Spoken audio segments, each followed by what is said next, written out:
in the Pistis Sophia, an esoteric manuscript so heavily guarded that men were burned at the stake, simply for whispering its name. There exists a moment the Orthodox Church never wanted you to read. It is a scene that defies everything you were taught in Sunday school. The setting is a private, sealed chamber, entirely removed from the dusty streets of Jerusalem. It is 11 years after the resurrection. Jesus is standing not before the demanding, desperate masses, but before his innermost circle of initiates. Mary Magdalene, recognized in these texts as the apostle of the apostles, asks him a question that would change the trajectory of human spiritual history. She asks him, "How can the chosen ones protect themselves when the dark forces, the rulers of this world, attack the mind?" Listen closely to what happens next.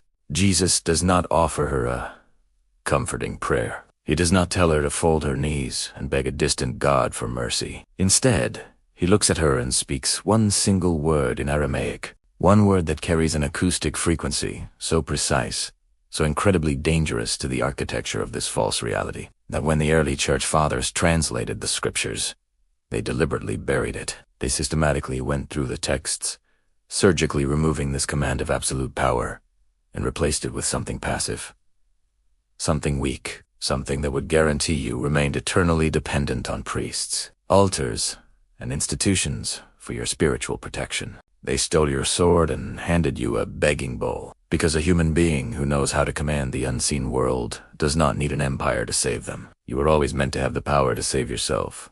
Right now, wherever you are, place your hand flat over the center of your chest. Feel the steady, rhythmic drumming of your heartbeat beneath your palm. That rhythm you feel is the exact same biological metronome that was present in that sealed room 2,000 years ago when this forbidden teaching was first spoken. You are not here by accident. The algorithm of this digital matrix did not bring you here. Something unimaginably older did. If you're watching this late at night, driven by a restless search for a truth you cannot even name, go to the comments right now and type the words, "I remember right now." This is not a random video. This is an activation. You have felt it your entire life, haven't you? The agonizing sense that you do not belong here. The quiet, suffocating feeling that everyone around you is sleepwalking through a holographic illusion, and you are the only one whose eyes are open. The sheer exhaustion of existing in a world that feels less like a home and more like a beautifully constructed prison you did not choose to enter. That feeling is not clinical depression. It is not an anxiety disorder. It is an emesis. It is your soul as recognition of the truth. You are a pneumatic. You carry the uncorrupted divine spark of the monad within your flesh, and the Archons, the parasitic rulers of this artificial reality, have been working overtime to keep you from remembering what you truly are. Tonight, that amnesia ends. I am going to give you back what was stolen from humanity 17 centuries ago. Not a philosophical concept, not a metaphor. The exact Aramaic word Jesus used to make the Archons flee. One syllable, one frequency. Absolute, instantaneous authority. But before I reveal this word, you must understand why they hid it, how they engineered the translation to enslave you, and why your soul has been bleeding for this exact frequency your entire life. To understand why this single Aramaic word holds such devastating power, you must first comprehend the true nature of the prison you were born into. The Gnostic text hidden in sealed red clay jars in the Egyptian desert for 1,600 years to survive. The purges of the Roman Empire describe a universe entirely alien to the one mainstream religion has sold you. At the highest, unfathomable level of existence resides the monad. The true source. It is pure, infinite consciousness, existing without form, without limitation, without the very concept of separation or judgment. But the monad did not create this dense, physical world of suffering, decay, and survival. This material realm was constructed by a lesser, blind, and profoundly arrogant entity that the Gnostics called the Demiurge Archons, referred to as Yaldabaoth. The Demiurge is a fragmented consciousness that mistakenly believes itself to be the supreme god. It demands blood sacrifice. It demands blind worship. It creates rigid rules, dogmatic hierarchies, and systems of control. It is a pale, jealous imitation of the divine, and it rules over this material matrix with the help of its inorganic servants. These are not metaphors for human sin. They are not symbolic representations of psychological trauma. The texts from Nag Hammadi describe the Archons as very real. Parasitic forces operating at frequencies just beyond the bandwidth of human optical perception, and they feed entirely on the emotional energy of humanity. Here is the secret that empires have killed to protect. You are not from here. The divine spark within you, that fragment of the true monad that makes you a pneumatic, did not originate in this constructed demiurgic reality. It fell here. It was trapped inside the density of matter. And absolutely everything in this system of political institution, every rigid religion, every societal pattern of thought that keeps you feeling small, confused, guilty, and afraid exists for one singular purpose: to prevent you from remembering your true royal origin. In the Gnostic understanding, Jesus was not merely a teacher of polite morals. He was an emissary from the pleromata, fullness of the true divine realm. He was a cosmic rescue mission sent to remind the chosen ones of the codes they had forgotten. His public teachings, delivered on hillsides and in synagogues, were surface-level parables designed to pacify the masses and bypass the authorities. But his private teachings, transmitted in closed rooms and quiet, stolen moments, contained the actual, mechanical blueprints of spiritual liberation. When Mary Magdalene asked about protection from the Archons, Jesus did not tell her to clasp her hands and pray to the creator of this world. He gave her a weapon, a single Aramaic word that, when spoken with the correct inner geometric alignment, operates on the exact frequency that the Archons cannot physically withstand. Take a deep breath right now. Breathe in slowly through your nose. Feel your chest expand. Hold it at the top. Now, release it with a sigh through your mouth. Feel the heavy gravity of the world settle. What I am about to explain requires your absolute, undivided presence. The word Jesus spoke was not a request. It was not a desperate plea to the heavens. It was a command. This is the critical, unforgivable distinction that the institutional church deliberately erased from history. In the original Aramaic, the word carried the acoustic and spiritual energy of absolute, unyielding authority. It was designed to be spoken from the position of one who fully recognizes their identity as a direct, unbroken extension of the monad. You are not a miserable servant begging a distant, angry God for crumbs. You are not a wretched sinner hoping for unmerited mercy. You are a sovereign, divine being declaring the nature of reality. When the Church Fathers, operating under the political umbrella of Emperor Constantine in the 4th century, began translating and canonizing the scriptures, they faced a terrifying problem. This word, and the mystical teachings surrounding it, rendered the priesthood entirely obsolete. Think about it.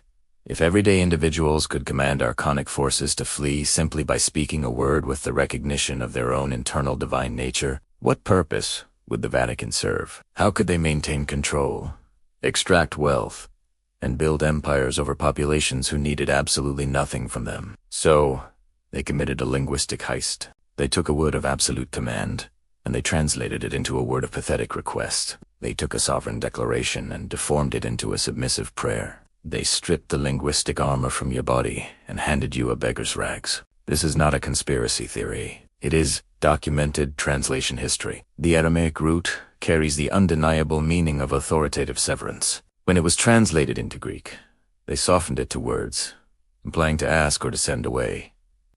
The Latin translation softened it even further into submissive pleading, and by the time it reached the English King James Bible, the word had been completely and totally neutered. But here is what makes you fundamentally different from the billions of people who will live and die never knowing this truth. You did not scroll past this transmission. Something vibrating deep inside your cellular memory recognized the title of this video and commanded your finger to click. That recognition is not mere intellectual curiosity. It is your divine spark tearing through the veil of amnesia. You have tried their orthodox methods. You have kneeled in their pews. You have prayed their repetitive prayers. And you have felt it, haven't you? That heavy, impenetrable ceiling just above your head. That invisible barrier that keeps your words from reaching anything real. That barrier is not God ignoring you because you aren't good enough.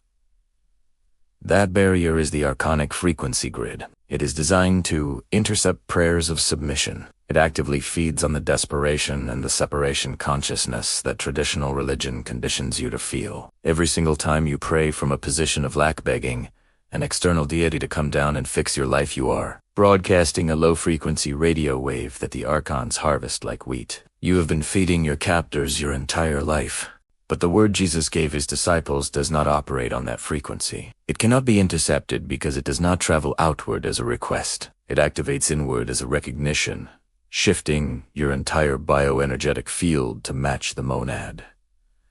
And at that high frequency, Archons literally cannot perceive you. You become invisible. If you are ready to receive the exact word, the precise acoustic pronunciation, and the 3 psychological components required to activate its power, go to the comments right now and declare, "Show me." This is not passive viewing. This is participation in your own rescue. The word is pra, pronounced pra. 1. Silavel. In ancient Aramaic, it literally translates to break off, to sever, to release from bondage. It is the acoustic equivalent of heavy iron chains violently snapping in half. It is the sound of a parasitic connection being permanently cut. When Jesus confronted dark forces, he was not asking them to politely consider leaving. He was severing their energetic attachment at the absolute root. Modern Bibles use passive translations like depart or go away. But the Aramaic word pra carries a radically different gravitational weight. It is the command of a king cutting the chains of a prisoner. Not asking, not hoping, breaking. But here is the esoteric catch, the reason why simply knowing the word is not enough to save you. The Archons do not respond to dictionary definitions. They respond to frequency. You could scream the word pra 1,000 times at the top of your lungs, and if you speak it from a state of fear or victimhood, it will have absolutely zero effect. The church knew this. They weren't afraid of the word leaking out. They knew that without the 3 internal components Jesus taught alongside it, the word was a gun without a firing pin. And those 3 components are exactly what they scrubbed from the historical record. Close your eyes for just a few seconds right now. Bring your awareness to the dark space behind your forehead.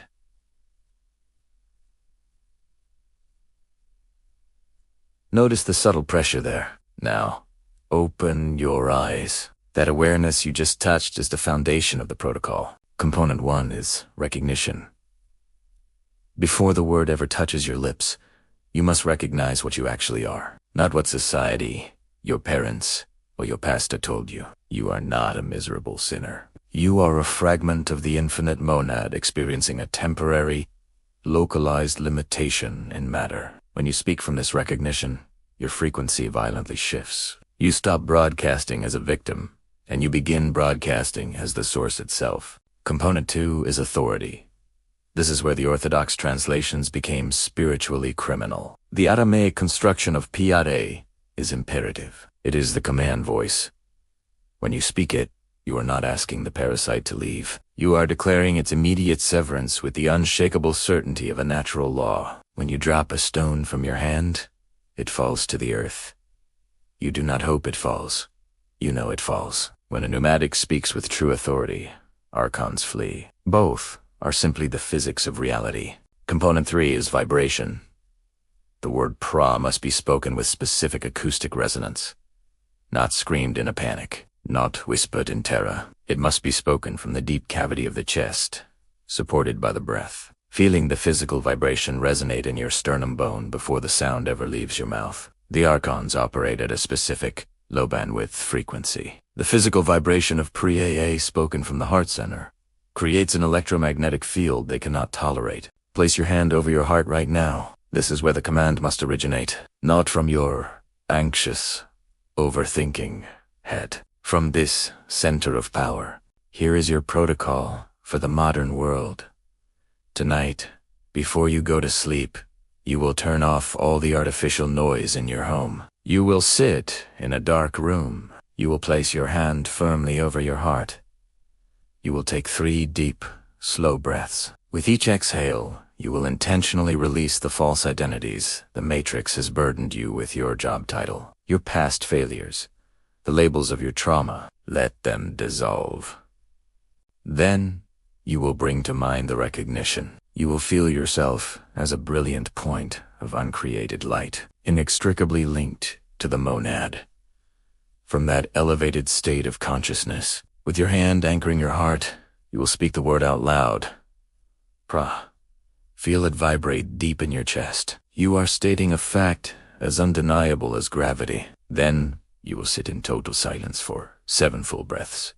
You will not expect fireworks. You will not demand angelic visions. You will simply observe the stillness. This is not a parlor trick to be done once and forgotten. For 7 consecutive nights, you will repeat this exact sequence. Here is what the chosen ones who have recovered and practiced this ancient technology report experiencing.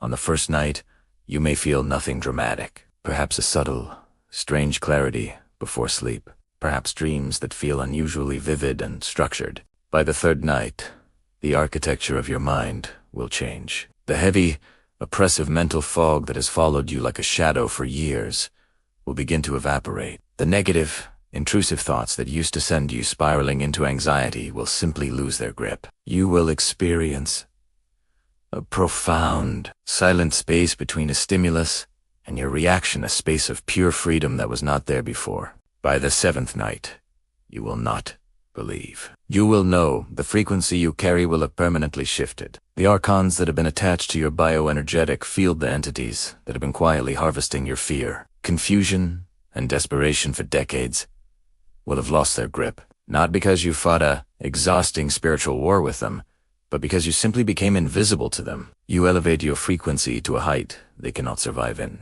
And here's the ultimate proof that will validate everything.